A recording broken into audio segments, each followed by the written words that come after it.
Okay. And we're live. Cool. Hey guys. So we're here. This is, I guess. Well, Pete, would you like to do the introductions if you like, as the man with the Tritonic banner? Yes. So we are Tritonic, or some of us are. My name's Pete. I'm sort of the band leader of sorts slash dictator, however you want to cut it. And we've got our drummer Rob. Introduce yourself, Rob.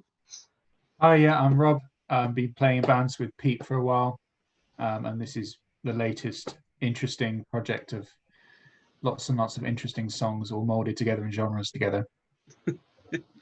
And Jonno. Hello, yeah, I'm Jonno. I play the bass and I also do some of the backing vocals in Tritonic. Like Rob, I've also played in bands with Pete for a very long time. He was a dictator then and he's a dictator now. Yeah, it's been a very, very good experience because growing up musically, we've all got to explore different kind of genres, and I feel like we've kind of come together in this one to really push some boundaries that we haven't done before. So, yeah. And Sam, do you want to say what your role in this whole thing Yeah. is? So Everything. Here right now, I'm going to be the hostile inquisitor for the evening, I guess. Not really. But obviously, I initially, as well as being in a different band with Pete in the past, I recorded and mixed and probably ill-advisedly also mastered the album that we're going to be talking about. So we're here to basically chat with you guys about the album that's coming out, which is Port of Spain, which I hear is this one. Oh yeah, there's a copy of it. And it's coming out soon, right? It's coming out on the 5th of December on all your streaming platforms. And like, would you believe it, Grandad? An actual CD, an actual real life CD that you can hold in your hand and put in. If you own a CD player, maybe you've got one in your car. It's just a nice object to have as well. So. It's a genuine struggle actually, because my copy is just behind me. It arrived and I was like, oh, cool! I can listen to it. I want to hear how it sounds on CD. I've not listened to CD in ages. And then I realized the only means that I really have that accepts discs that is plugged in is my PlayStation 4. And that doesn't play audio CDs. Not anymore. Just go and sit outside in the car in the dark and listen to the album, Sam. Well, yeah. No, we've not quite reached that point yet because my fiance's car is not. It's too old to have a CD player. It's cassette, so technically it's back in.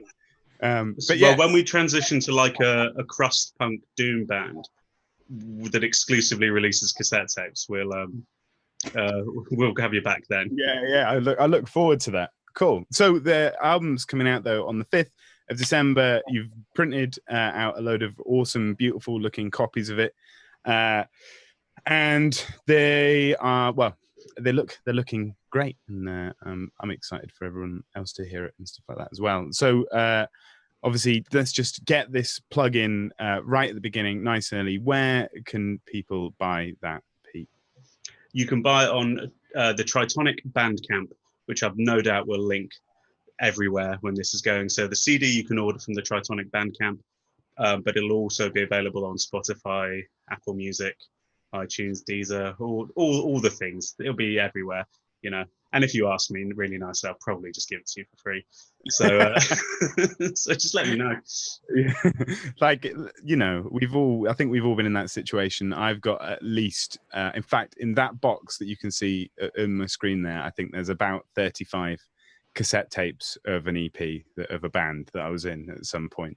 So hopefully, I'm sure you won't be in that position at all. They'll be flying off the shelves. We only printed 50. So anyway, so cool. So how are we all feeling? So it's coming out next month now. So obviously it's been quite a while in the intervening time, but so I mean, how not only how are you feeling about it, but how are you all feeling right now? I mean, for me, it's like a weird sense of relief. Like it's sort of been this. I had this idea. I saw it through in the sense I got something actually recorded, like in an actual studio.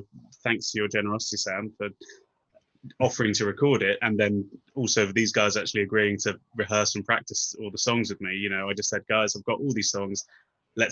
I really would like you to play on it because I trust you to play on it well. And then so we had this album recorded in the can, as it were. And then it's been a long, winding process to get it actually finished. And now it's finished. It's like amazing. I don't ever have to write, record, or listen to music ever again for the rest of my life. That's it. I'm done. I'm out. That's my contribution to the Western canon of music, and that's it. I can end it, and that's fine. So it's mainly relief that actually something's finished. That sounds worryingly final to me, if I'm honest, Pete. I'm sure. I've no doubt I'll have some crackpot idea that I'll force on these guys in a later date as well. I'm sure. Become a gent folk band. It's fine. Exactly, can happen. But it is really nice to actually have the album out. You know, so often you mess around and you write songs and you play with different people, and it's really fun and nice. But it's actually weird and delightful to have an actual copy in your hand, and everything sounds so much kind of bigger and better than just kind of, you know, when you mess around and record a little version in a practice room, and it sounds kind of fun and punky, and it sounds so much bigger with everything done properly. Key for that is there's distortion on everything. All the amps to 11. I mean, the drums are completely smashed. If I at some point I'll show you, and they sound big because they are smashed to hell through a lot of different distortion units. So apologies, but also, no, that's what we went for. Yeah, I mean, like Rob said, actually the CDs for me arrived today. I came home from a first aid course, which was in German, which was a very interesting experience on its own. And then coming home and seeing these, I was like, it's real, you know. It's an amazing experience that we kind of have put so much work into it over the last few years, and now it's really here. It's kind of a dream come true in a way. I mean, it's interesting, isn't it, actually? Because I think, I mean, we've all been in bands, I think, when we were younger, and obviously we're all 21 here and young enough to get signed if needs be. But it's fine.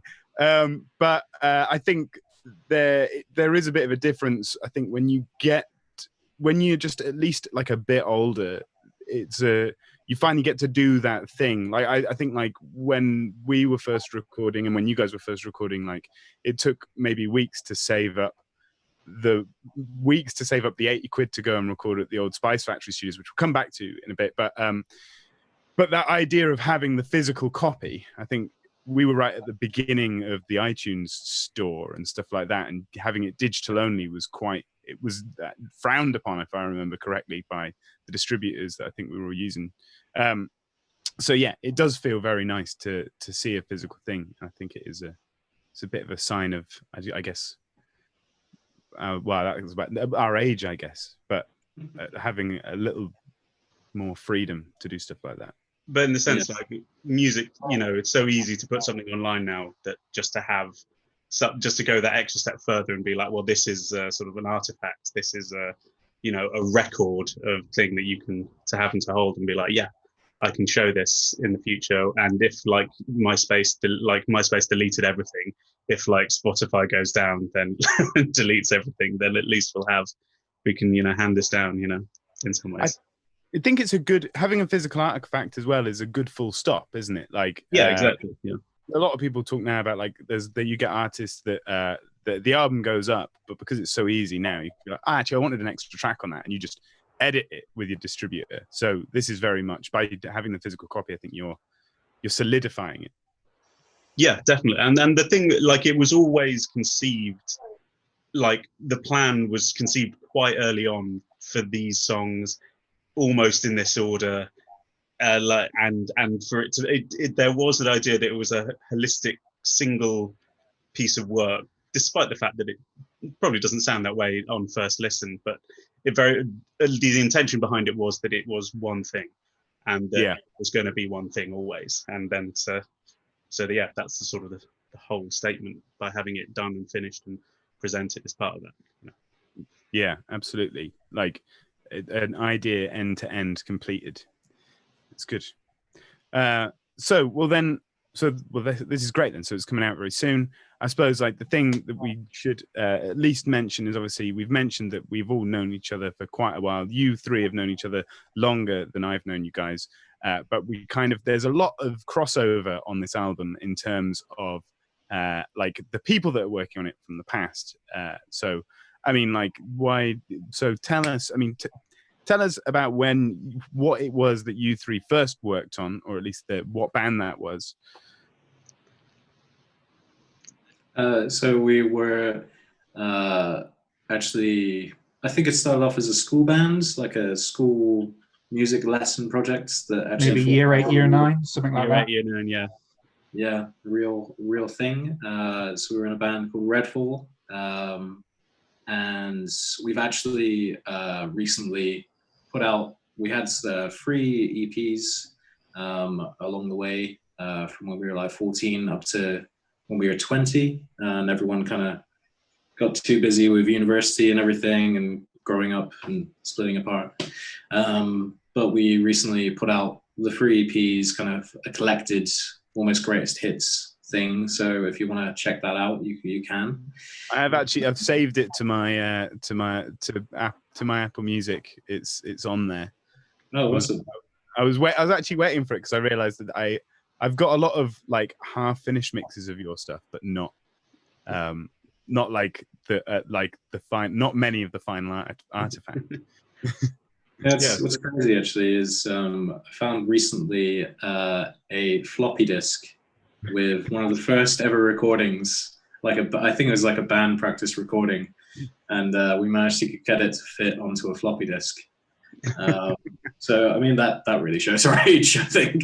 I mean, and we heavily embraced the mini disc during the early days of Red. We were big fans of the mini disc. We saw the potential and future within the mini disc as the format. Invested all our pocket money in it, and really did. So we were still are technically in a band called Redfall with another member who has yet to make an official appearance on the Tritonic record, but it's definitely in the future. I think we'll get Josh, who is a leading light in the British folk scene now. So, there's hope for us all. So we met at school and we formed a band. And I mean, I always say we learnt our instruments together. We learnt how to play, perform, write, and like I said earlier, why I wanted these guys to play on Tritonic, because I trust them implicitly, because you have there's something to be said for if you play at least once a day from the ages of 14 to 18, you do forge a certain understanding of how to play music together, and what to expect, and all those things that come with that age and growing up and just learning how to play and shared interests. So also, sorry. What I was saying earlier about how we used to try different genres and experiment here and there. I mean, Redfall, I think, is more an experimental kind of pop band, if anything. But we were always trying different styles, and I think there's quite a few different styles, if cohesive in one firm style in this album. But we definitely have gone there, and we've touched on a little bit. There's some kind of homages to some past stuff, and there's definitely at least one that right at the beginning that I can. There are a few times when I was like, play it like Redfall, play it like we used to, play bass like I did in the band. Remember what my brain was like. Remember it. Yeah, and they were very conscious decisions to be like, I want this to sound like what Red Bull used to be like, occasionally. And then I can't remember, Pete, when were you and Sam in Panic Office? That must have started a similar time, right? Yeah. So you, Rob, would you believe, were as a founding member of Panic Office. It's rarely said in the Panic Office law that you are a founding member of Panic Office. I was there, but that was my contribution, was being there for a day. I think it was 2. I think there were 2 days, and then I think the difficulty, if I'm honest, was certainly me living in Cheddar, of all places, which had no real connection to via travel. Very slow bus. Any other place whatsoever. So yeah. But yeah, no, that's true. So you're technically, Pete, me, you, and Rob are 3 founding members of Panic Office that are here today. And arguably anyone who's like in everyone who's, I guess, was in the final lineup of Panic Office, we would also still be the 2 only founding members. Yeah. So I suppose, so for context, I guess, so me and Pete were in another band at around the same time. I think we started, it was a year later, maybe. It feels like a few years, but then I realized that there's certain events where when we were that age, basically every year felt about like 5 now, in terms of context. I was like, oh yeah, the whole of sixth form happened over 2 years, and right now 2 years is nothing. So we formed obviously a couple of years after you guys. We were, I think, similarly experimental, I guess, in mind, but we definitely went down a more proggy, weird slant, I think. But so then, interestingly, there is one other connection from Panic Office to this project, which is that the guitarist from that band, Phil Shelley, designed the cover art, right? He did, yeah. He did all the... Bring it close to the screen for us. He did all the design, all the CD design. The photography is by my friend Matt Cavell, but he's pretty much done all the covers for all our singles, all EPs, everything. Phil's been our sort of in-house designer, as it were. Yeah. And to think he did all of that design just by playing guitar at Photoshop. He's still no. Of course, he's now a graphic designer. So yeah, cool. Well, yeah. So yeah, there's a lot of like shared history, if you like, on this album, which is great. But so when we recorded it, a while ago in up here in sunny Salford, we did that, and then basically in the intervening years, I think obviously Rob and Pete are now back in the UK. Jonno, you're in Switzerland, but everyone's been sort of all over the place, right? Yeah, pretty much. So Rob, you were the first to leave, I think. Yeah, I think I left maybe within about a month of finishing the recording. I was off to America for work for 2.5 years, so I'm only recently back. And Pete and John actually came out, and part of the Hector video was recorded out there on location in Wyoming. So that was very good fun. It gives the homemade vibe of the video to a certain extent, quite the like illusion of a very high budget. By having a series of quite daring locations, I think. One place being, tell us where was it all filmed? This video. Well, the Hector video, we filmed it in effectively a ski resort in Wyoming, which is a very bleak place, but it was lovely and snowy. So we had, this idea that we were just having snow around is just like a good visual thing. So we were like, yeah, we'll take. It was kind of weird. We were packing up. Me and John were packing our suitcases, and we're like, well, we'll take the costumes. We'll take the costumes to the video. Yeah, why not? We'll take it. Maybe we'll just bring them straight back.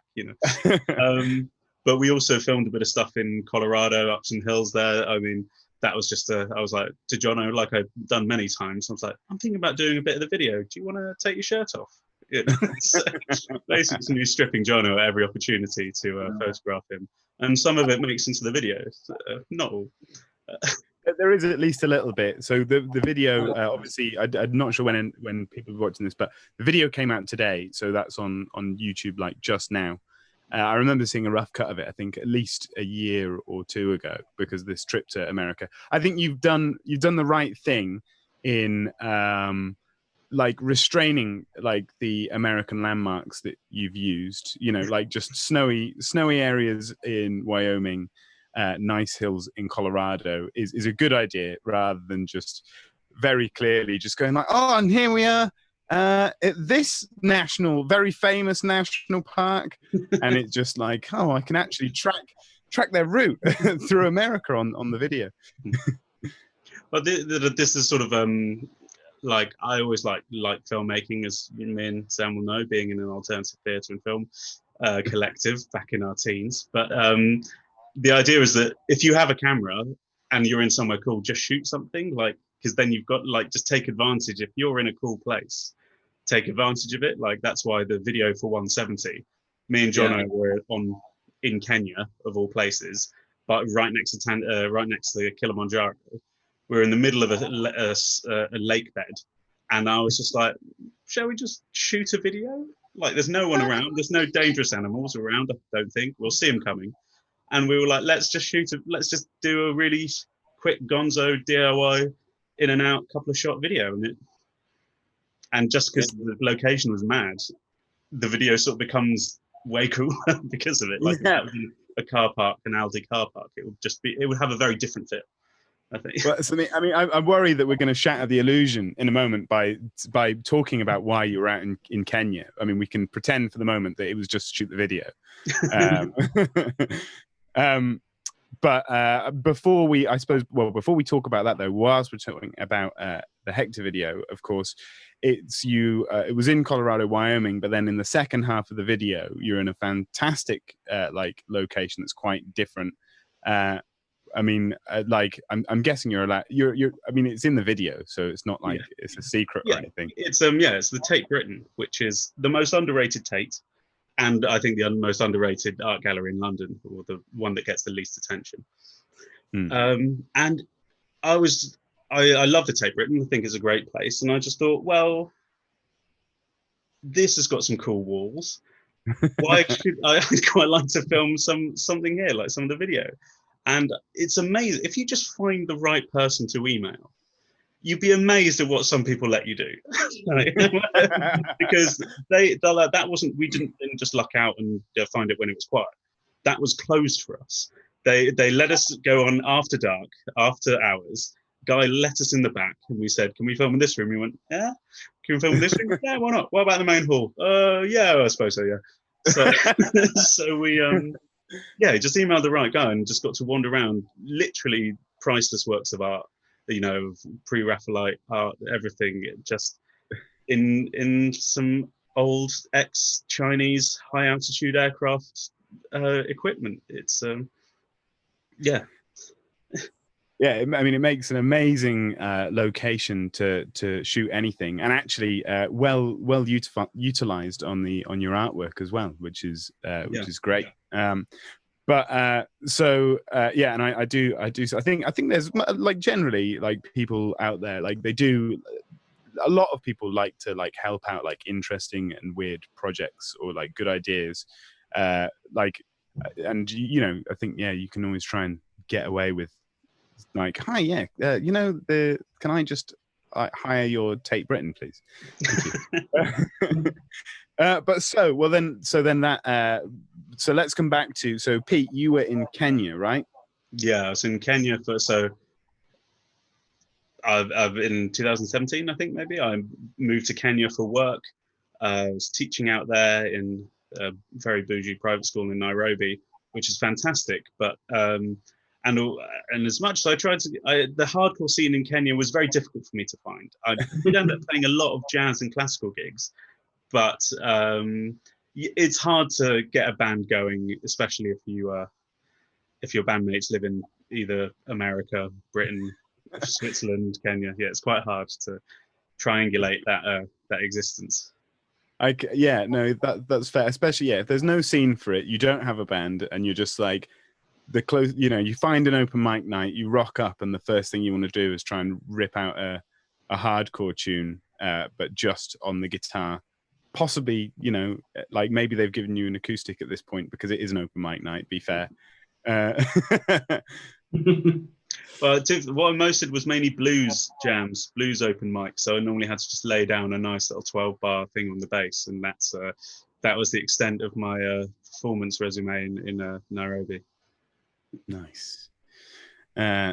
Cool. And then, Rob, when you went out to America, which was the purpose of these guys visiting you? Well, the purpose of them visiting you wasn't the reason that you lived in America. That would be insane.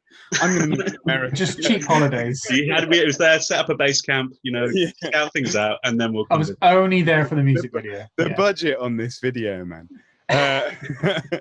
But I mean, like, yeah, what was your? Because I know your wife, right, was originally over here, like developing the exciting Cadbury chocolate bars that were a bit zany for a bit, and then you left. Yeah, it's one of those funny things. I've worked on like I'm a scientist by trade, and worked on like cancer diagnostics and preterm birth and lots of really fun things. But for a long period when my wife worked at Cadbury's, they would meet me and I'd say, "Oh, I'm trying to cure cancer." But like, "Oh yeah, that's nice." And then me and my wife is like, "Oh, I made the Marvelous Creations chocolate bars," and they're like, "Oh, okay, no one cares about cancer. Go away." Just yeah, and for these guys to be able to confirm for a short period of time, we'd be able to like gift people like massive boxes this size of like buttons and things, and we were just the most popular people. But yeah, so we were out there for a few years, and you kind of joke, but it was really, really nice for people to be able to come out, especially in the current climate. America is not just a single person; it's a very interesting, diverse country, and there's lots of really, really lovely parts and lovely people. So it was nice for people to be able to come out and see stuff. Yeah. I mean, like, we do. There's plenty of nice countryside in England, of different varieties, but in America there is the scale, I think, of the landscape particularly is amazing. Yeah, you don't see many English people finishing work at 4 on a Friday and then going and skiing from like 7 a.m. in the morning on a Saturday morning because it's only an hour and a half from where they live. It's a bit different. You can toboggan on dry slopes.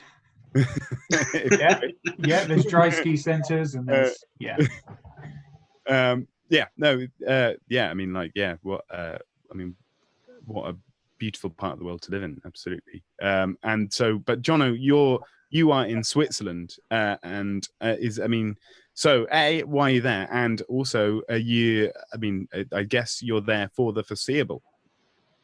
Yeah, so I came here because I met my girlfriend, who is Swiss, in Bristol, and she didn't really like the things that were going on in Bristol, and it was just like basically like, "Fuck this! I'm going back," and I was like, "Can I come with? Is that an option?" And basically, I came to Switzerland to be with my girlfriend, and it's been kind of a wild ride.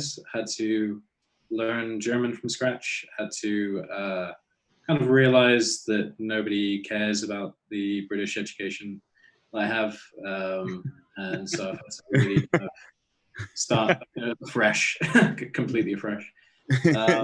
Just sorry that none of these are relevant.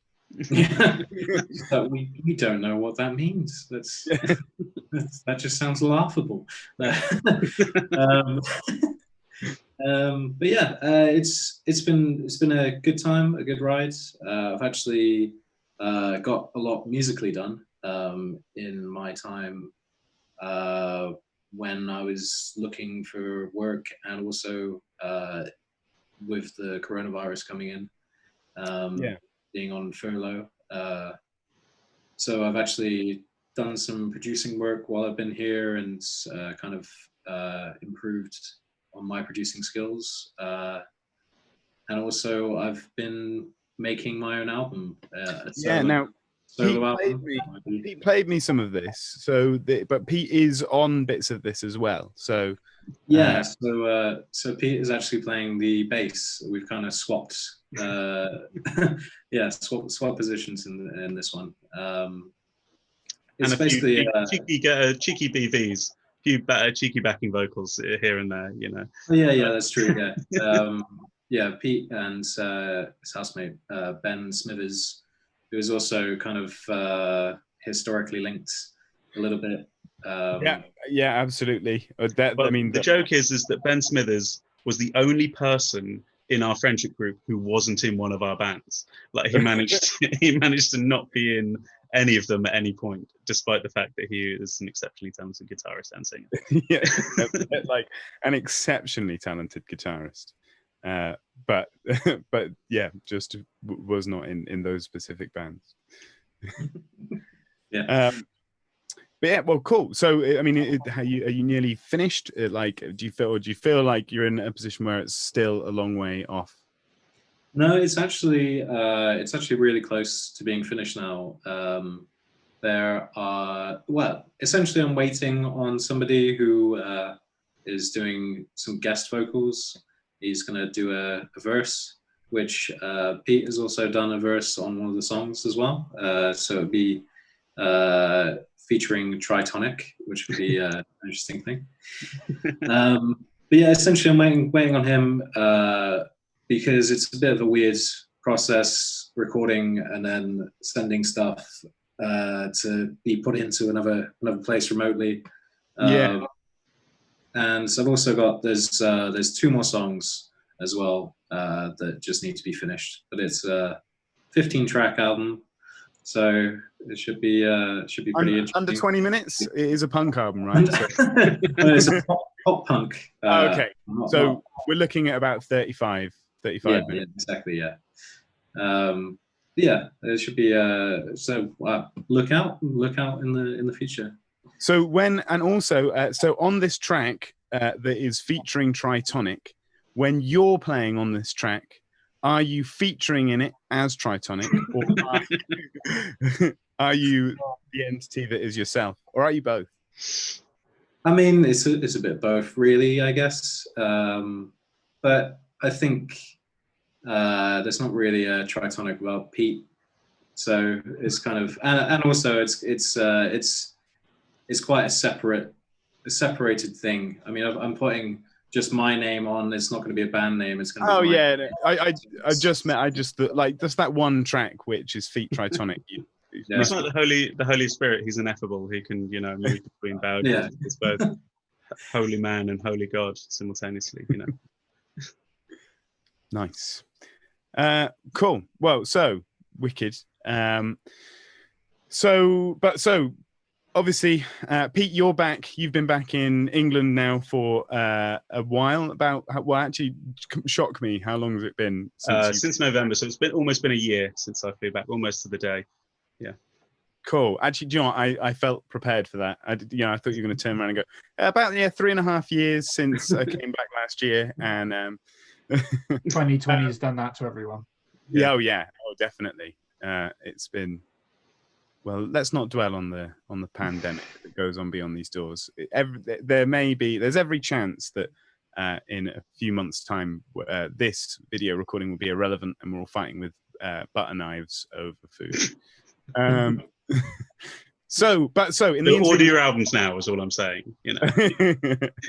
Spring out a little bit of enjoyment. 2020. They do like the order one to keep, and the second one, like CDs, can be quite sharp when required.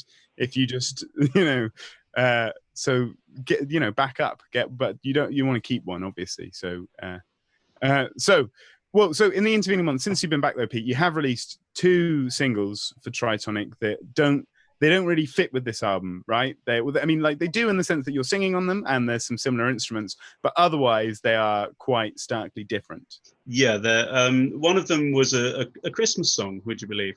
despite the fact that it's the first 3 minutes are the most punishing industrial power electronic noise for the first 3 minutes. But And you got that sent back, right, by the distributor. They said, "This is broken. What have you done?" Yeah, the file is corrupted because it's just playing static and noise, when actually that was entirely the intention for the first 3 minutes.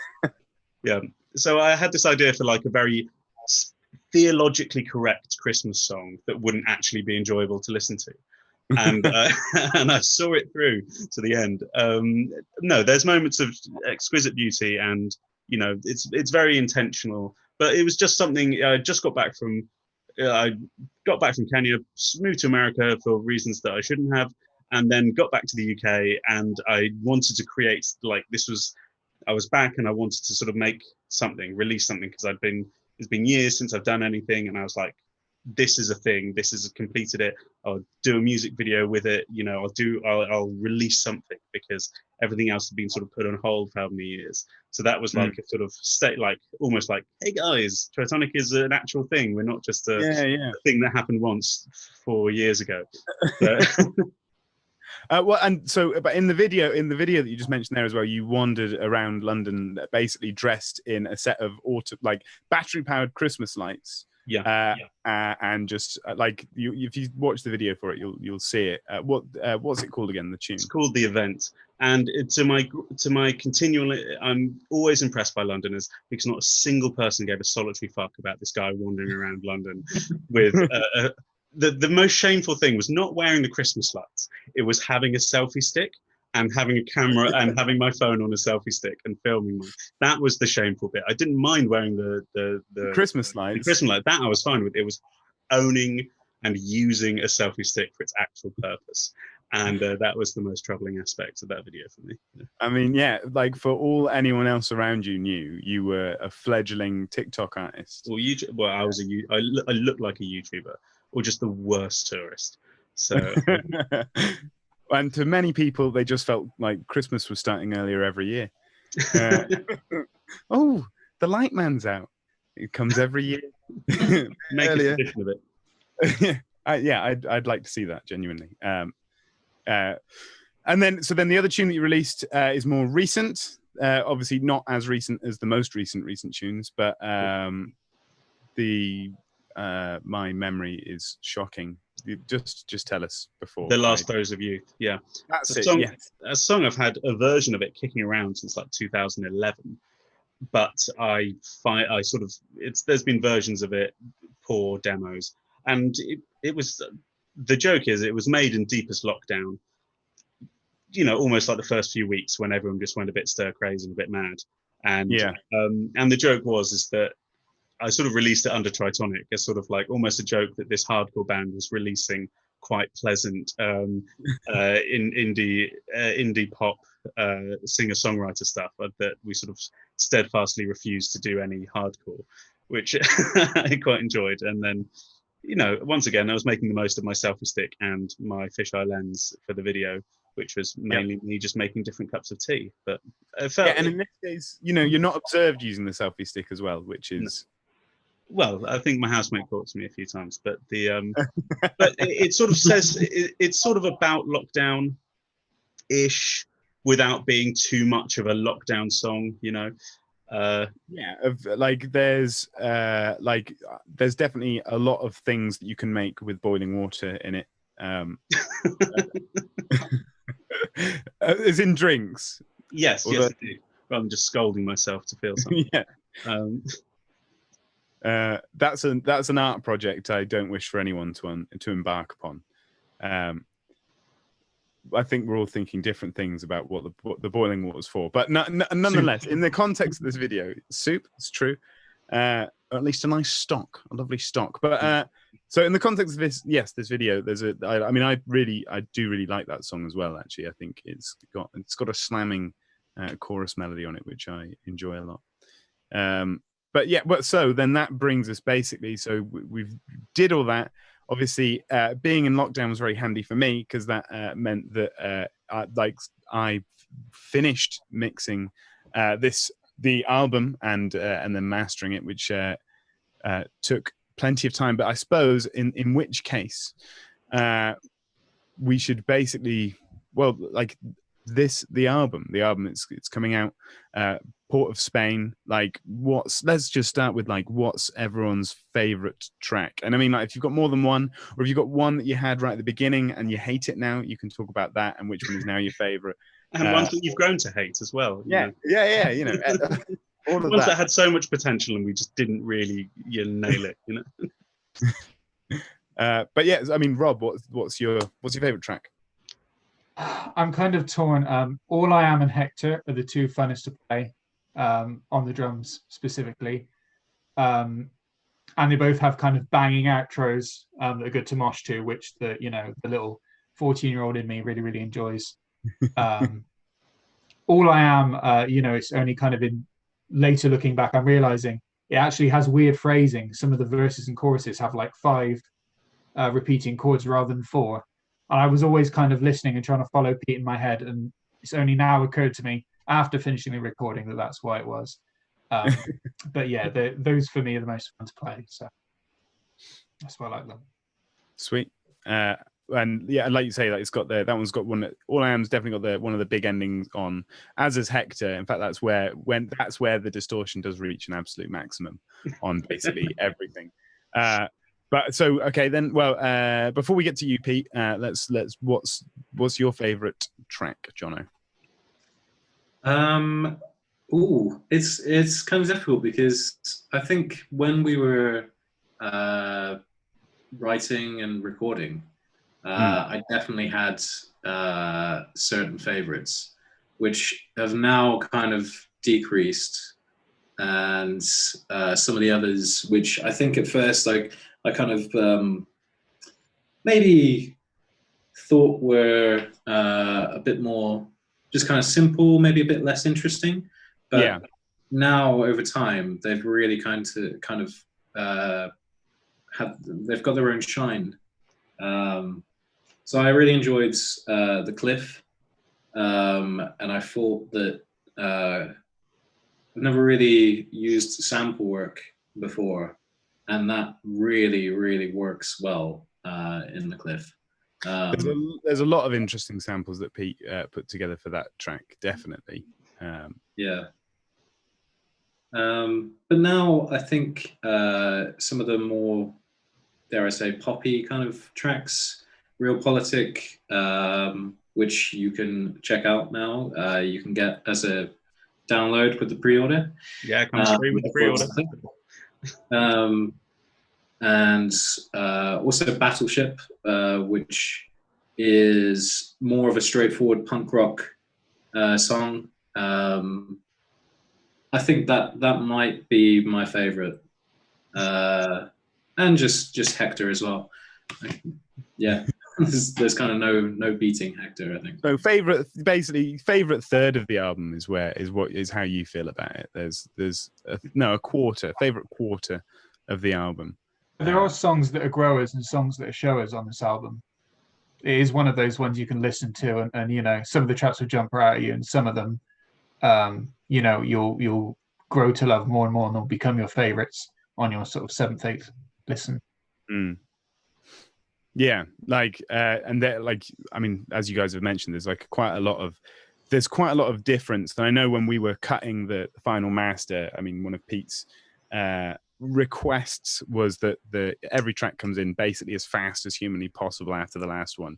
So most of the tracks just kind of end, and then the next one begins just before you really have a moment to think, and it cuts between those styles quite quickly. So I think it's quite it certainly, it doesn't let up as it goes through, except for those mellower tunes, which I think certainly in the context of the album, like Realpolitik is, after you've had like a real barrage of heavy tunes, Realpolitik kind of comes out of nowhere and is just like, oh, this is a bit light and mellow for a moment, and then there's a really heavy track, I think, after that one immediately as well.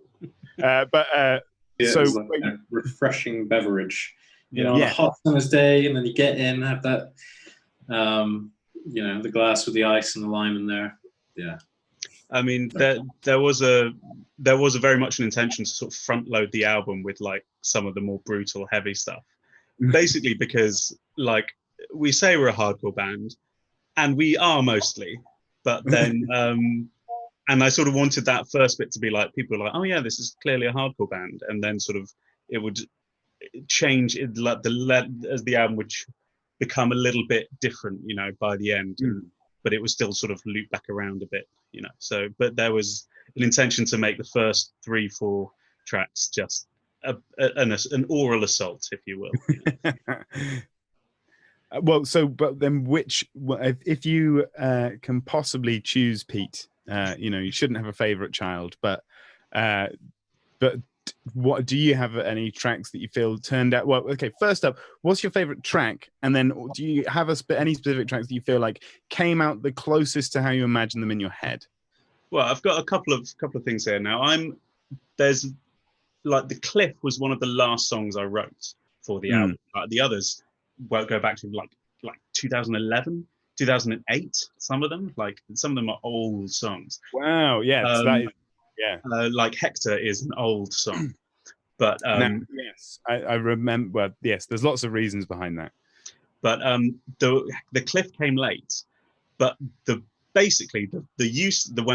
I thought this album's not heavy enough, so I wrote the heavy bit of The Cliff, and then the second half of The Cliff genuinely is like when ideas and what you think will happen actually happens, and that the way that the drums and the sample and the guitar and the sample from the film and everything just comes together in that second half, and it's just like, oh, that's a perfect encapsulation of what I think Tritonic can do that not many other bands can. Like that. That's what we can do that other bands can't. I know what you mean, in the sense of like there are like I really like that track as well. Like that is one of my favorites, just because it is really heavy, and obviously for me, mixing it and producing it, recording it, like that was the one where I that first half I was like, oh, I definitely know what this has to sound like, and then I think it does feel that way when you listen to it. It sounds very heavy, and then you've got that, like the whole mad second half, which we had some like mad room microphones that were completely smashed to give that drum sound a sort of like big kind of weird vibe. But yeah, I mean, like the way in which personally, like it's that thing of just like not having bass for just enough time to then bring back in the bass, and it's just that's what you're after. Just that moment where you're like, what's going on? And then the bass comes in, you go, I understand the harmony of this now. Also, but Battleship is also a favorite of mine because I think it came to the studio the least finished, and basically was part written in the studio, and Sam wasn't as happy with that, you know. And I think that it came out the least finished, and yet it meant that more things were discovered, and therefore it has a certain different feel to it, and also just the way that I felt that you had to produce more, like the way that you said, like I remember I was trying to sing the last bit and it just wasn't working, and and there was more, like we sort of thought about how to actually make it work more, whereas the others were sort of like, we'll lock this in because we know how to play it. This was like, well, why don't you play a role when you sing or something like that? So there was a bit more like it made things different, you know. Things were discovered rather than recorded, you know. You had to, like, especially in fact I really do specifically remember that bit that we recorded then on that one, where like because if you just sang it as you, that bit is very specific. It's a character. Do you know what I mean? You're not being you. The things that you're singing aren't your opinions. They're your opinions of what you think other people's opinions are. And therefore, I think, I recall that very well, because it's a difficult thing to figure out how to sing that, because you don't also, it's in the middle of a hardcore album. You don't just want to like put on a weird accent and be like, sing French. I'm someone else. Yeah, because the whole point, the hardcore was the whole thing. Is like, it's all about personal. You're rendering your soul, and it's got to be so authentic and pure. And then the whole song of Battleship is kind of playing roles, like, and being, I don't know, somebody else, if we're delving into thematic stuff. So yeah, Battleship worked out well, but I'm a big fan for seeing a song change and become something that it should have been. Hector just is that's what I wanted it to be. And we've had several goes at recording it before in different bands, and this was the actual one. It's like one of those songs that's been in my head for years. And spoiler alert, you actually wrote one of the riffs, Sam, and I stole it from you with your It was 4 notes. It was 4 notes. So that song's been around in the ether, but it's finally like burst out of it in the way that it should have, I feel. Yeah. So like I remember, like obviously I think there's I still we managed to incorporate one of the old versions that you recorded in the Maldives when you were out there. There's like a bit where you recorded that island sketches, that like a brief EP that likely no one will ever find or hear, but like I really liked that version. I do like the fact that we got to tack that on. So that keyboard that you hear very quietly at the beginning of that tune, when you listen to it, is originally recorded by Pete, I think, with the microphone on your laptop. Yeah, recording it out of was it like one of those Yamaha keyboards with it's like one of those toy keyboards that you'd get. Yeah. So no, like so Hector is a clear winner there, actually. Amongst you guys, that's had a mention from every single one of you. So so a fitting track to close the album with.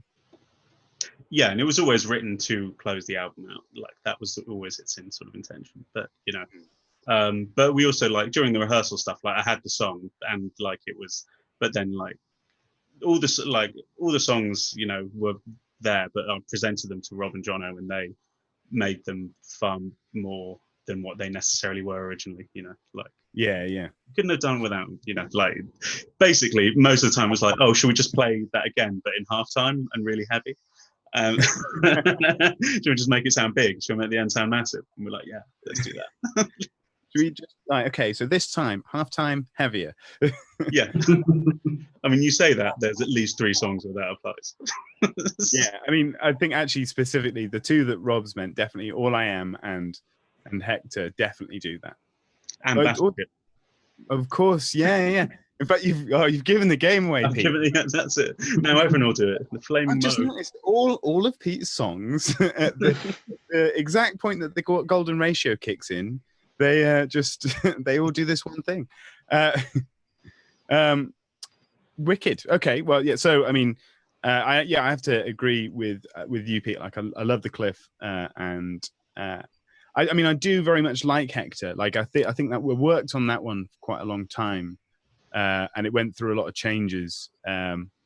Because obviously, like, so part of the so obviously you when you went to Kenya, I think like we'd reached a certain point with the album, and then when you came back, like 2 years had obviously passed, and then I had to just admittedly, for possibly me personally, like I felt like I had to start a lot of everything just all over again, because I guess like it's better. Like I think that hopefully will be the interesting difference between, say, the Swimmer EP and this, because they are recorded in the same session. Yeah. But yeah, so cool. I mean, so whilst we're talking about the record, then, like, and I mean, as much as you are, I mean, it's up to you. Like, either the record can speak for itself, and you ain't telling no one what it's about, or, I mean, like, do you want what? Like, can you elaborate on like what are the themes of the record? Like, what's it saying?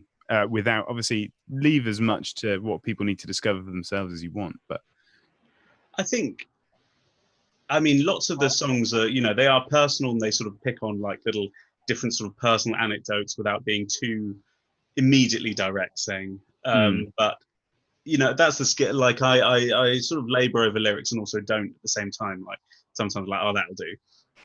So it's I mean, there's no general. There's this idea of the theme of the album is that there is this, I mean, power structures, God knows what, environmentalism, but also not. Oh, I think it's more just the idea of an individual being trapped in something larger, and then trying to find some kind of universal. I mean, it's the basic idea of any religion effort or anything, is trying to find that universal truth in the center of a confusing world. I mean, and often that comes around as, I sort of try to be a bit sort of more honest and direct, like not being afraid to be blunt about, like most of it, it's about girls, isn't it? It's always about, not getting with a girl, like every other song written in the history of humankind. It's about not going out with the person you want to, which, some of the songs are, but, they're sort of hidden under several layers of obfuscation and, being, well, I don't know, like you can sort of receive the songs, more about my life, and can probably pick out a few details and be like, okay, I recognize that or not, But well, yeah, I mean, like it's in like you. I think you're right, like there, like in the sense of the way I perceive it, like as someone who's known you for a long time, but obviously like not really involved in the writing of any of these tunes, is that like some of them are like very much like I know what they're talking about, but because the subject is bigger than something perhaps personal, like it may be your personal take on a large subject, and therefore the lyrics are more abstract. Whereas there are quite a few songs where they're like, it's almost like it has like a deliberate scope that like as you get further from yourself, the lyrics definitely get quite abstract, and as they get closer to you, then they feel very personal and have very direct references to like stuff that you will certainly obviously be writing about in your everyday life. Yeah, I would say that you touch on, I mean, like you said, the normal being honest about being upset about a girl, but then you also really touch on some big issues, which I think is kind of unusual in this kind of genre.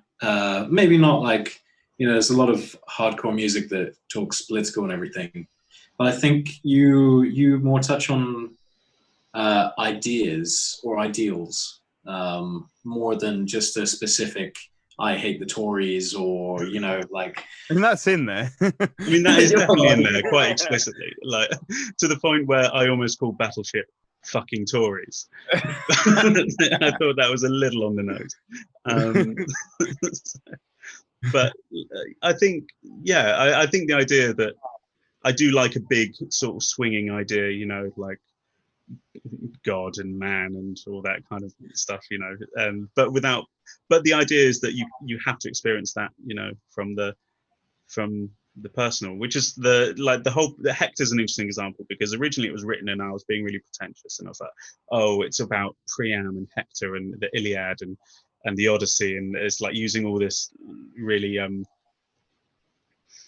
this like metaphor and stuff about Greek myths and stuff, and then literally the last song is just like, no, I specifically say no allusions through Greek tragedy. Like I say, that was all nonsense. Like at the end, like I sort of self-reflexively say that part was unnecessary. This is what I actually want to say, and that's sort of the point that sort of ends the album, is that like I've said all these things, but this is what I actually want to say. Not that what I said wasn't good, but like, sort of negate the whole album. Yeah, just a quick way of just going like, listen, guys, you've wasted half an hour of your life. Yeah, this is actually what I want to say. Yeah. So, but that's sort of like what I mean, that I can sort of play around with, like I said, play around characters, play around with ideas, but that it is self-expression to an extent. It's kind of, that's the last taboo is somebody being earnest and trying to say something well and earnest without irony and stuff like that. So despite the fact that I use too much irony into the songs and jokes and stuff. Yeah, but it is kind of fun to just read into the lyrics what you want to read into, especially like I would say for me, and Sam probably had a similar experience kind of going into this. We rehearsed a lot of the music, and then a lot of the lyrics were in your head or came into the recording process quite late. So it's, I think there's a lot that you can kind of read into it, what you want to read into it. And there's little more political bits and more sing-along bits, and there's something for everyone.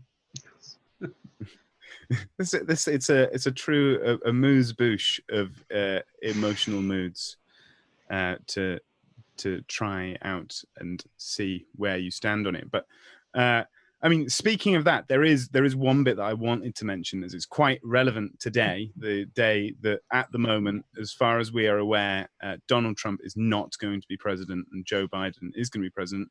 As much that affects us, I mean, I think lots of people have mixed mixed feelings about perhaps Joe Biden. Like, he's not everyone's choice, but I think most people that would want to listen to this record will be like us, kind of either drinking to celebrate the loss of Donald Trump as president. But there's a sample of him on the album. Did you say talking about Citizen Kane? Yeah. So this shows how long the album has taken to release. That Donald Trump has been elected and removed from office in the time it took to record. And was he up for election at the time that we? Yeah, he wasn't president when we recorded it. It was. Was he on the ticket? Is what I mean. He was going to be I think he was the candidate. And it was around about the time we recorded. He did the whole coming down the elevator like a twat thing. And I thought, like, this guy is like, obviously, like, and everything that we sort of knew about Donald Trump proved to be completely true. But then I found this clip of him talking about Citizen Kane, and like, he was somehow eloquent. He was interesting. He's sort of like humble and kind of funny and witty. And I was like, what? So I was like, I'm sort of being lured and tricked by this disgusting man. And I thought, well, like, he's that's sort of the face of, you know, is there a human within that man buried inside, or is he just syphilitic dementia got to him? Like, I mean, I don't know, like, I don't want to give this man any sympathy, but I sort of felt that it was sort of a weird. And the joke is, at the time, is that we never thought he was going to be president, so it was kind of safe. Yeah. So it was all right to put a sample of Donald Trump talking about Citizen Kane in a song. It would be like buried a bit and not really there, and it would just be the thing, you know. Oh, remember that guy? And then he became president, and now is no longer president. So sort of comes full circle. It's safe again now. Well, yeah, but I mean, like, it's funny that you should say that as well, actually, because the more that this is, especially in the most recent, like, year or two, where they've been gearing up to this election, and the more books that have been released that really do talk about him, I think it's funny. Like, there's bits and pieces of a similar observation about him. I think especially by his, like, niece, like that one where it's just like, it's more complicated than just like. It's more complicated than he is just pure evil, whilst, you know, he is. But do you know what I mean? Like, yeah, and I think that's certainly, like, it's interesting to have that moment there, even if listeners probably won't hear it or know what it is. You will now, though, if you've watched this. Yeah. But yeah, so so a question I guess, like, I'd quite like to ask, because this is the sort of thing that I would maybe I find interesting when hearing people talk about albums, is I'd like to ask you guys, and you can reply in any such way to this question, but like, I want to know about your experience of recording the album.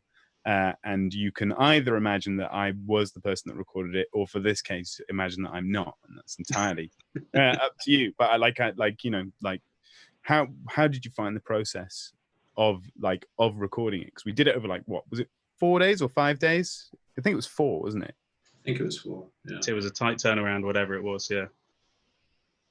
Yeah, I think I'll start from, you know, when you're younger and you kind of record, or you record sort of a tape player, you record on like a 4-track and stuff. Going into the studio with you and having someone who knows us and kind of has a vague idea of what we're trying to do, but also knows us well enough to call bullshit and tell us when we're being idiots and tell us we're doing it wrong, was really fun and made everything a lot easier. And I think, you know, for me, a good example of that is when we were trying to get the drum sound that we wanted be as attacking as possible, and I can't remember exactly what the phrase was, but it was something like, you know, try to make the snare drum sound like a shotgun, or something like that. That does sound like a 2015 me. Yeah. All snares.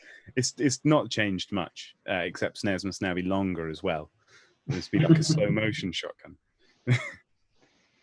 Yeah, but you know, it was really, really fun doing that.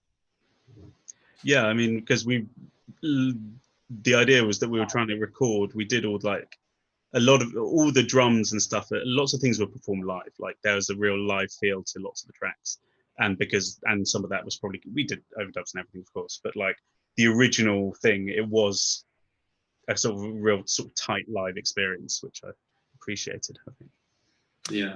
Like, so so we were chatting relatively recently, actually, Pete. So this isn't the first time that you've recorded live in the studio, but most of what you guys have done, like obviously not specifically in Tritonic, but in other recording projects, was mostly like pure overdub recording, right? Yeah, exactly. So yeah, I think like the majority of the Redfall stuff was pretty much overdub stuff, I think. Yeah, with the exception of a trap, right? Yes, yeah, that was like almost pure live sort of stuff. Like I think one track is actually just like purely live, apart from like maybe 2 overdubs. Yeah. Well, like, so the interesting thing about this live performance is I think we did end up overdubbing. We overdubbed like all the guitars again, and now like we were nearly clipping them on the way into the converters, I now realize, but this was a while ago, but but I think most well, obviously all of the drums are part of that original live performance, but I think there's about 70% of the bass is all those original takes. I think we re-recorded them by sending them through an amp again, but yeah, I think we reamped just because I think we were so set on, well, we only had the 4 days, and also because we were set on doing it as a live kind of thing. I think we're a little bit. We wanted to do 13 songs or something mad. There were a lot of songs. Yeah, so I think we're a bit rushed for time in that first day. Yeah. Well, that was it, because also, Rob, you had to leave about halfway through the whole process, right? So you were there for 2 nights and then left on the morning of the 3rd day. Yeah. So that's like I was saying earlier about the lyrics, it was kind of a bit of a rush, but also kind of in a way is nice because you don't overthink things.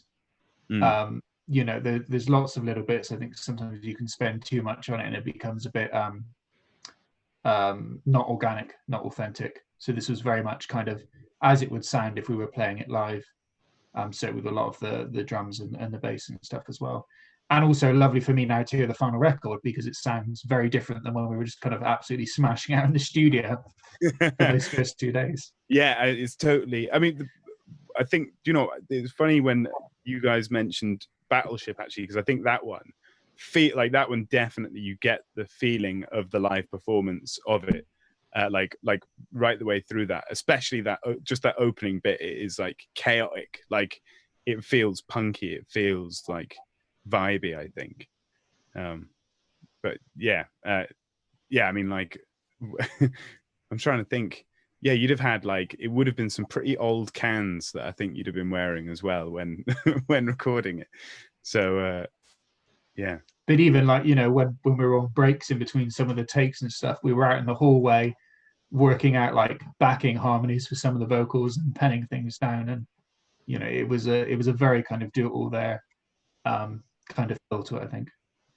Yeah, and now so for context, like where it was recorded is actually much like many of the places that you've recorded different projects throughout the years is a bit of a weird building. So it was at the studios, or the old studios of an old building for the University of Salford, but that was an old soap factory that got converted got bought by the uni many years later. It was used for some other stuff when it was first built. But yeah, I like that. I think I don't know, like how did you guys enjoy like the space, or did you find the space that, because it was basically like a converted basement, industrial basement?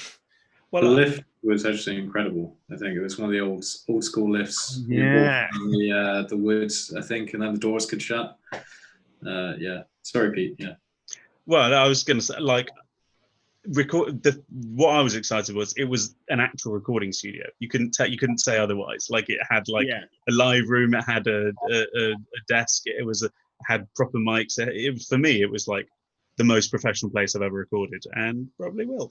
It was, lots of like you can get great sounds from loads of places, but this felt like we were in a studio. This was a singular event where we had to. This was our shop, Yeah. Did we had some pretty expensive microphones at that time? And Well, the university. Yeah, so what had happened? In fact, you guys, basically that summer, like if you'd have that summer, I think was basically when we'd had like a load of brand new mics delivered. So I just remember, because it was the summer and there weren't really any students recording in the studios, I think I remember being like, well, let's just try all of them. So I think like the overheads alone was basically about it was about $8,000 worth of mic picking up the overheads. But weirdly, so these like fantastic, perfect, like the BBC use these microphones to record all of their classical work that they do for the Sherps microphones. And then we're like, cool, yeah, let's go into this underground studio and just capture some brutal hardcore drums, which was good. It was great. Add a load of distortion on top as well, so you can. Yeah, and then some of the best mics in Europe, and we'll completely bury them in the mix. Yeah, they're there. They're just completely blistered through a bunch of distortion units. We just got 5 dictaphones who could have created the same sound, I think. No. We could. It's an experiment. It's an experiment I'm willing to try. Like the dictaphone version of Port of Spain. The spatialized 5 dictaphone recording of Port of Spain live. I wouldn't hate it, mate. I'm up for that as well. Yeah, let's do it. I feel like it's the sort of thing that you'd be like, this is a great idea, this is amazing, and then the minute you listen back you go, oh, that sounds awful. This isn't usable. This is much worse than I imagined. It's hard to listen to.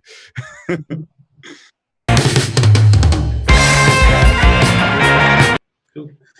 Oh yeah, I just wanted to go back to talk about the kind of energy, like Rob with Rob having to leave and us kind of really putting in the live energy. With the vocals, I thought we could touch on. I remember there being a very beautiful moment with Pete's vocals. I think it's with 170, with the end of that, and also possibly going to... Do you mean the bit I think you're thinking of, where it was just everyone just screaming, fuck? No. That was a beautiful moment, but no. Okay, no, so not that bit. No, I remember basically he was singing it, but it was just kind of not really working, and I was going through a very bad moment actually at that point. Tell us about it.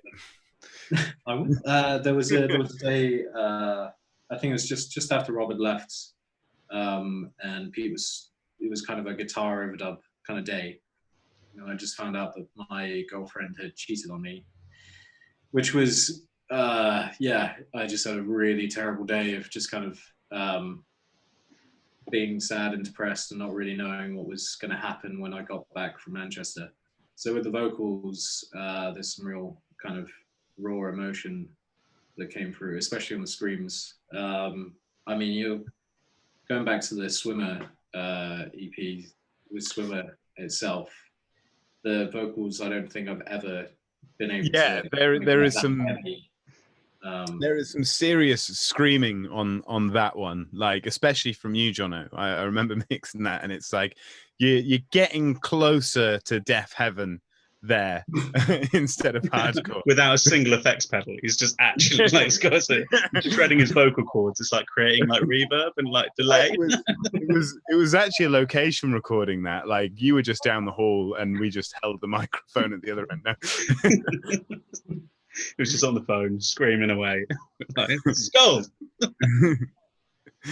No, Yeah, I think it was. I think it was in 170. I think with the kind of second half, and I think Pete, you were singing it in a certain way, but it just kind of didn't really feel honest. And I think I kind of like we were talking about some things, and I just kind of was just like, just really feel it, put it in. And I think that came out really, really well. I think I was singing it too cleanly. I think I was probably just being because I'm not the most technical singer. I was like, I need to hit this perfectly. So it was like almost like a choir boy being like, bah, bah, bah, bah. Yeah. Whereas like you needed a bit of like gravel and a bit of weariness or something like it to sort of give the emotion a bit.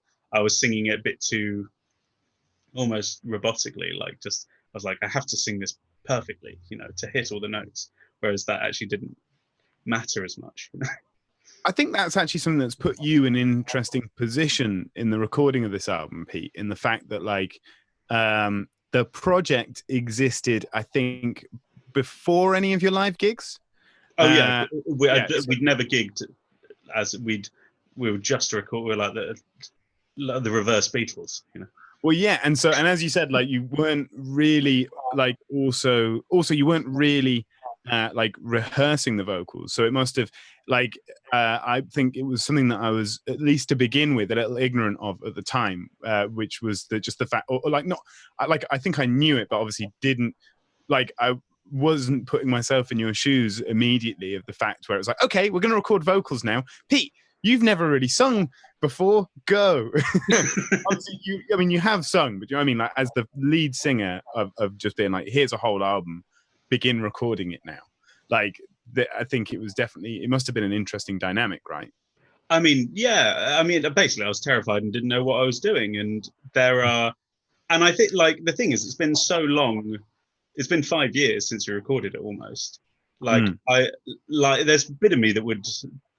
I think I'm very pleased with. I'm very happy with some things I've done and haven't sung as well since. But there are some things I'm like I'm much more confident singing now. Yeah, and it would be like if there was one thing I could change, I would completely re-record all the vocals. No, I think that there's a certain naivete that works well with the energy, and maybe it might not work now if I came in and was a bit more confident and might come across as sleazy somehow. I don't know. Like, well, I mean, I think like the thing that like because like a lot of it, like the way you perform it is, I mean, like it's neither. It's shouting. Do you know what I mean? It's not screaming. It's not like. I wouldn't call it screaming. It's like it's just shouting and it's just angry.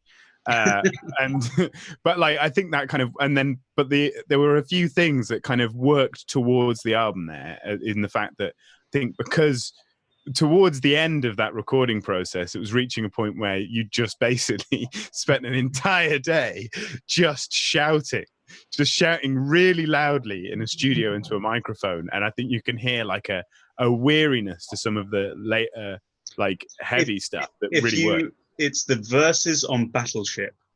My voice is just gone. Like I don't know whether I'm singing or shouting or whistling. Like the verses on Battleship is where my voice is.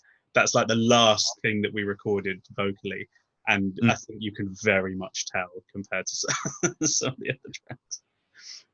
But I think that's the thing. You put yourself in like a challenging position as well, in the sense of just shouting out an entire album is hard, but then also because you've got these stylistic differences throughout, like it's tricky to like navigate that, like how you're going to do it. So the bit what Jonno was talking about there is like, pardon me, I can think of maybe like, I'd say there's 3 instances of that where it was more like all of us kind of had to like brainstorm what you were going to do to make it work for that tune, right? Like, so there's Battleship, there's that bit, the calm bit at the end of 170, and I'd say the verses on Curious House, which I think we settled on like a slightly like an angry These New Puritans hidden vibe, which is I think we went for, right?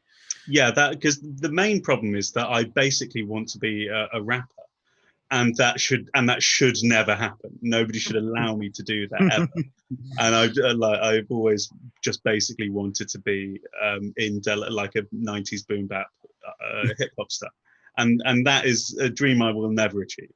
And basically everyone should resolve never to let me do that. And basically Curious House is as close as I'm allowed to get to it. And so we had to sort of like strip away the fact that I'd actually written a rap and and sort of break like, it no, down. This is going. It's actually post-punk. It's actually like a very niche post-punk kind of style. When actually it's me trying to write hip hop. I love that. That's great.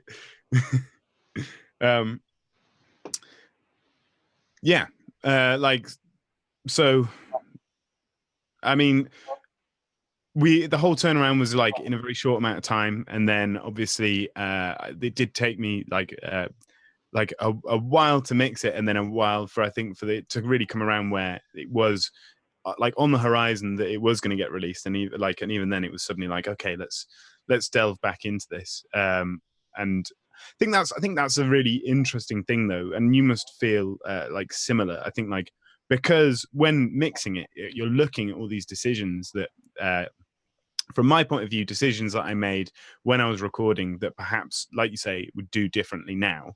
And you just have to kind of negotiate around that. Whereas like, I mean, do you feel like there's like anything that you like is there if there's one track that you were like, do you know what? I would do that again and I'd do it like this. What is it? And what would it be that you'd do differently?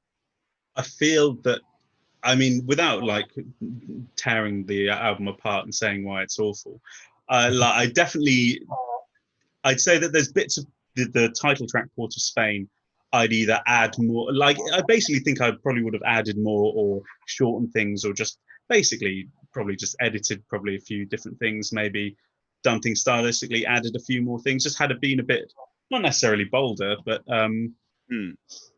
because the thing is, it was such a tight turnaround, and I had, when we recorded, everyone turned up, and Rob drove us from Coventry to Manchester, but I turned up and I handed everyone a differentiated pack with photocopied timetables and planning sheets. Like everything was like, I knew every element that we had to record and down to a T. Like it was like, this is the minimum we have to do. And like, I probably would have liked, because I knew I wanted to do so much in so little time, that basically I just would have just had a bit more freedom to play around with a few more songs a bit more, and add, and I think that, the songs were written at a time and I'm happy with them. And because it's been so long that I'm slightly detached from them a tiny bit, but then they've sort of, but then sort of remixing them, it's like, oh wow, they're still, they still hold up, And like, I suppose, I think sometimes that detachment can be like a good thing, almost like that, like especially when you actually get to listen to it then, like rather than just be like, oh, that's done, like. I mean, I imagine actually Jonno and Rob probably got that the most in terms of like just when it goes, here's the album, for you guys. Like for some of those tracks, you've probably not heard in quite some time, right? I'd probably say so. I think I've probably been more in the loop than Rob has been, where Rob has been very busy with not in America, but having a child. So that's that takes a lot out of you, But yeah, in a way, it's nice, like you said, because the songs are almost a timestamp of what the songs were and what the vision was then. So I don't think I would go back and change any of it, even the bits that, like, there's little bits in the drums and I'm like, I didn't quite know that bit, but I wouldn't go back and change it now because But then that's I only what hear was the at time. bits that you fucking smashed, Rob. Like there are some fills to this day that I'm just like, I'm just dying out on some of those fills. Fill at Well, the this is end the of. thing. Sorry, go on. I was just going to list some fills that I like. A fill near the end of Real Politic, really nice. Probably some of the fills in the end of Hector, I was like, do your worst. I think in the studio, I was like, this is your opportunity to. I think I remember in the studio, I was like, you can show off, Rob. Like, I don't know how to write drums. You can do whatever you want. Like, you have sort of total freedom to sort of experiment and do anything cool, you know? But yeah, but I think that's one of the, certainly to me, and maybe it's just from my perspective, kind of sitting down hiding behind the drums. But there are little moments with that, with the little ways things match up, where when we're playing it live, you know, we're all kind of recording at the studio. We all just kind of make a quick like eye contact, like, oh, you did that thing, oh, we did that thing, and we all just kind of do the things together. And I think the it makes the songs have life. To me, whether things match up. That was definitely a benefit of like, especially like live record. I think live recording, and also it being like stuff that you've not actually rehearsed to death, especially like for a punk aesthetic. Like, I think the idea of it just being a bit like, right, there's a bit coming up where we know what needs to happen, but do we know what we're gonna do? And like then you get that kind of like buzz, I think, of just like, that was sick, that was cool. I mean, you can correct me, Sam and P, but I'm pretty sure with Hector, like when we originally were kind of planning it, we didn't have a time it ended. It just carried on as long as we felt like it should with the outro. And I'm pretty sure even with the recording, I don't remember us saying, okay, we're going to carry on 16 times. We were just kind of making eyes at each other, deciding when to finish it. So it was, like you say, that level of not overdone. It was taken out al dente. I think that's why I replaced it all on that one. That's why I kind of just put in synth at the end. You've stumbled on an in joke there, Sam, which I don't think you're ready for. Sorry, carry on. Well, no, go on. Like, what's the? Rob loves his pasta al dente. Having only learnt about the term probably 2 to 3 weeks ago, or months ago. I mean, no, good. A pasta with bite is ideal. But yeah, like there's a point where I think there is a moment where it just clearly in the studio, I think you guys were probably like looking at each other going like, what? And then you get to the point where Rob's like finished, and then I think the clicks probably stopped at this point because I didn't know how long it was going on for, and we used maracas for a click. And then I think there's just a point where everything just starts just going a little bit at a time. I was like, okay, let's just put some, like, I mean, and we're talking like, this is like another minute of stuff that I think I was like, maybe we don't need this like full extra minute of this riff for the end of the album. I mean, maybe it wasn't a minute, like a minute's probably a bit extreme, but then we replaced it with a very loud synth. Which, yeah, obviously would always be any contribution I make would involve that. Yeah, I think it was yeah, again with the live element, there was just so much feel in certain points. Yeah, I think it just kind of again kind of going back to the emotional thing. Just really, I think we. Like you said about not rehearsing it to death, it doesn't feel, listening back to it now, like it was, you know, exactly every note is exactly how it should be. It was more, you know, that we are bringing this thing and, you know, it's right here. It's right more, it's more brutal and honest and kind of lo-fi, even though we recorded it in a very high-tech way. But I mean, I think that's what's interesting about the direction that like I felt that I ended up taking. I think like I still quite like listening. Like when I listened to the Swimmer EP, which was obviously mixed probably like a very short amount of time after we did that, like because we basically finished those sessions, then I mixed Swimmer, and then you released it like a few months later, right? Or thereabouts, probably a slightly longer timeline than that, but But then listening to that now is I just don't think that I don't think I've made it extreme enough.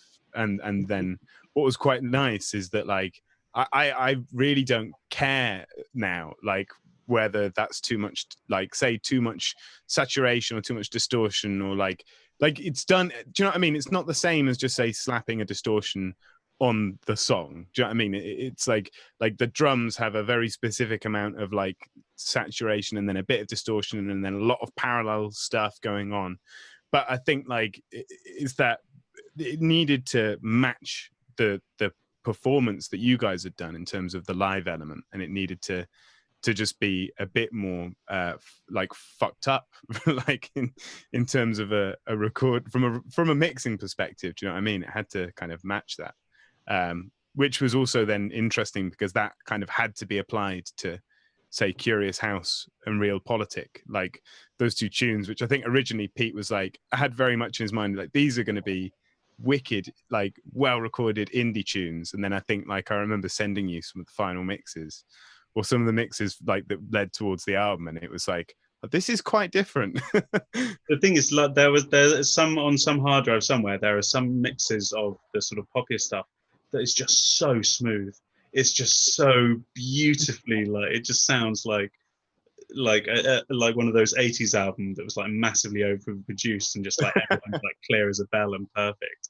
And yeah, so there's like a couple of mixes that are just so, you know, or like so squeaky clean that it's a bit sort of jarring in a way. You know? Like if that would have been on the album, that would have been quite like that would have been a jarring experience. Like I think like maybe it's a jarring experience you wanted people to have, but I like the kind of the I think it brings them into line because they're so different. It just pulls them in some theme towards the rest. But so I guess going back to you, Sam, did you find it a weird experience having such a long period? You've almost kind of forgotten the songs and coming back as somebody who's then recording, mixing and mastering all yourself. It was like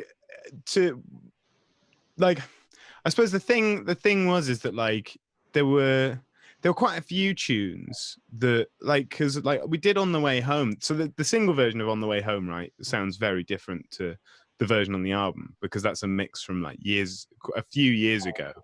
Not an insane number of years ago. I think would it have been 2017 or 2016 that came out? I think, yeah. 2016, yeah. Yeah, I keep forgetting that's 4 years ago.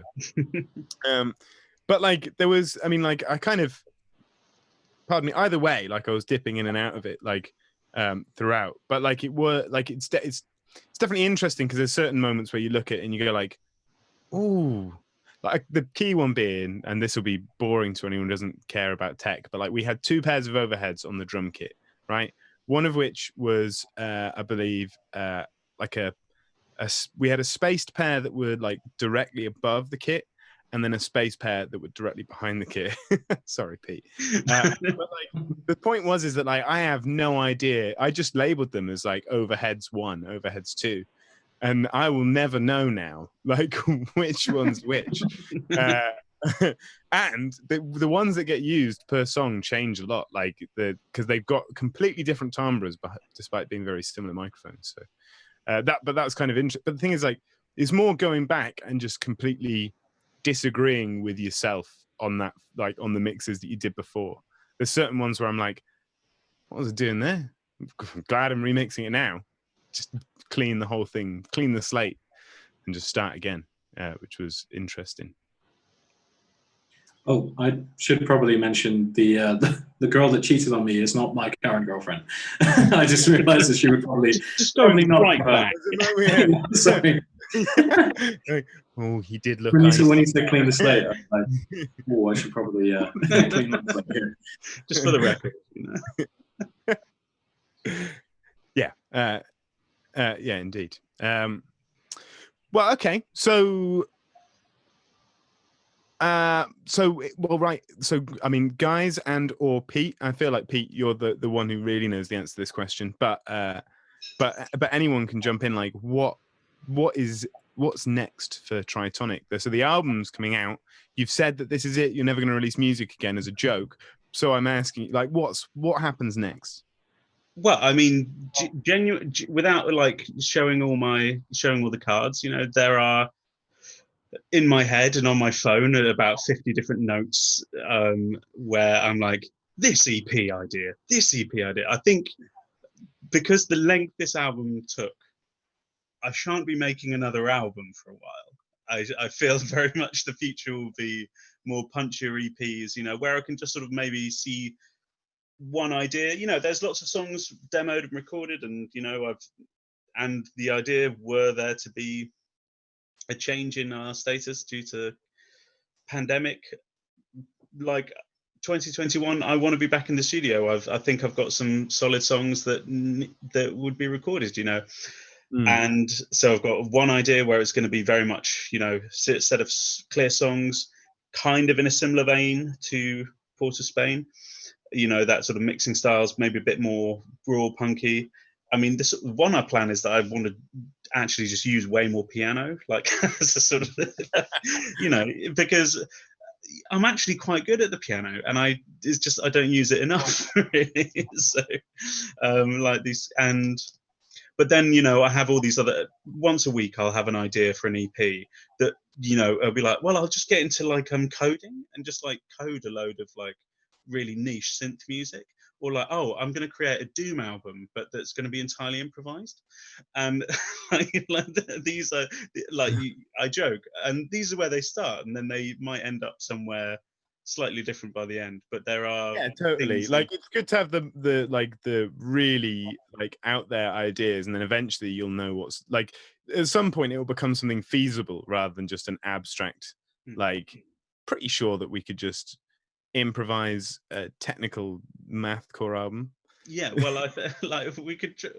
I want to start somewhere, and I think what will be likely is hope. Like, I mean, I want to be in the room with these other guys at some point with instruments, you know, and I think that if that doesn't happen, but a version of it might, you know, and I definitely want to get everyone back, get the band back together, get the gang. But you know, there's been a sort of understanding that there's a slightly loose membership of Tritonic in the sense that nobody's out and nobody's in, you know. I mean, but but obviously these guys are hugely instrumental in Tritonic being what it is, you know. It wouldn't be not least because they play instruments. Well, indeed. But yeah, so what is the future in Tritonic? I mean, I joke that I don't need to do anything after this album, but I also want to do things after this album, you know. There are irons in the fire, you know. I think you should. I mean, if you genuinely like, not to like send you on like a wild quest that ends up taking up loads of your time and whatnot, but like I think you should check out Max MSP if you've ever used that. It's a program which is just coding music. I mean, you can use it for stuff more than music, but like it is it's like a intuitive. Because I remember you showed me one called Super Collider once, which I think that is like literally just typing. Whereas Max MSP is like a bit more, it's like somewhere between that and typing. It's very fun. You can do lots of mad stuff on it. Well, yeah, and the thing is, like, I go through phases where I make like a microtonal guitar and I'll be like, well, I'm just going to make a microtonal jazz album now. And, you know, I do about 3 demos and be like, oh, I probably shouldn't. You know? But then something cooler comes from that, you know? And so, like, you know, it's that joy of discovery and that. At the moment, it's about making sure that, you know, I do the album. I'm going to hold it up again, which is out on the 5th of December. Pre-order now, buy it now whenever you're seeing this. Doing that album justice. Where can we buy it, Pete? I believe you can pre-order the physical CD and order the physical CD, both special edition and standard edition, from the Tritonic Bandcamp. So now, actually, just quickly, I did want to mention it. Like, so what is special about the special edition? Like, well, I'll tell you. So first off, you get a copy of the CD. You also get a variety of posters, stickers. You get a lyric sheet, which is not available with the standard edition. That's purely including some exclusive artwork. You get an entire flipping poster, mate. An actual poster. Hey, look at that.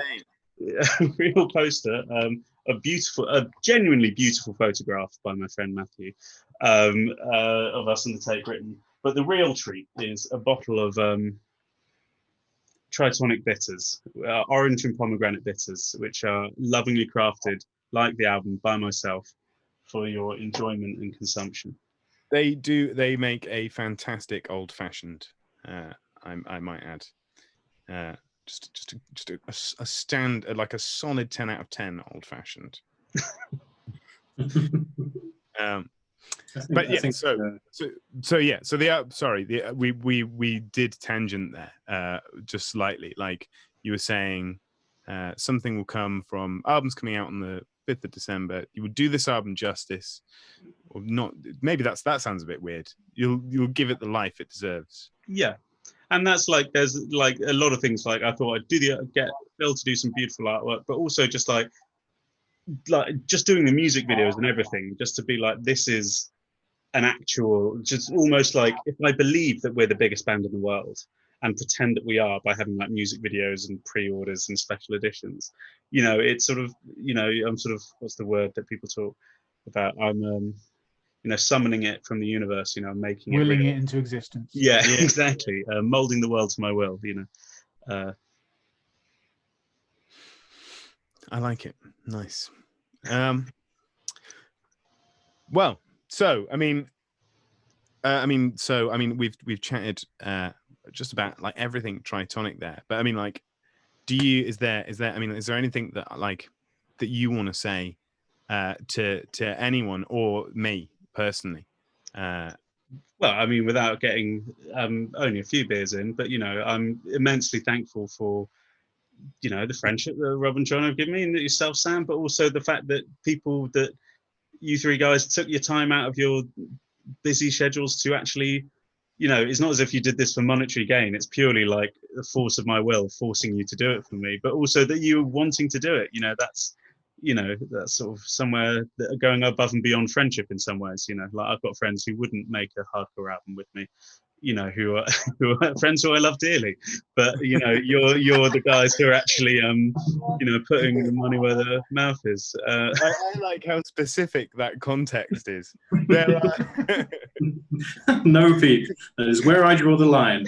I will simply not do a hardcore album with you. Maybe a lo-fi R&B folk album, but good lord, not a hug. Maybe if I must. Game, but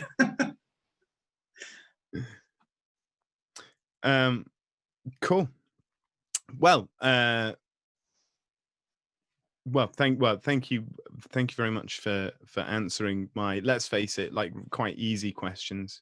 Really softballed. That really gave us those questions, didn't you? You wait next time, or I'm gonna come in heavy and hard. I'm gonna bring up some old tweets with questions that I will demand answers to that you have no right answering. Two trains leave from different platforms. They come in at different speeds. But yeah, thanks, guys. Well, thank you, Sam. Thank you for agreeing to this silly interview / roundtable, whatever you want to call it. It's been a real joy and a real nice little way to sort of round off the release as well. Indeed, and yeah, and then until gigging can happen again. Absolutely. Cool. Bid you all adieu. Farewell.